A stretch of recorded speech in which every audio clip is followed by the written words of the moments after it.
Hey everyone! In this quick tutorial, I'm going to show you exactly how to switch your TikTok account from a business account to a personal account. So if you want more privacy or don't need business features, follow along step by step to do it.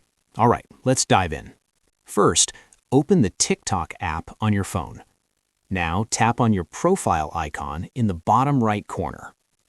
Once you're on your profile page, look at the top corner and tap the three horizontal lines. That's the menu button. From here, tap on Settings and Privacy. Next, tap on Account. Inside the account settings, you'll see an option that says Switch to Personal Account. Go ahead and tap on it. You'll see a quick message letting you know that switching means you'll lose your business account features. Your business website and email will no longer show, and you'll still be responsible for any violations from your business account. If you're ready, go ahead and tap Switch. Just like that, your account is now a personal account. Head back to your profile, and you'll see it refresh and reflect the change immediately. If this tutorial helped you, don't forget to like the video and subscribe for more quick tips and tutorials.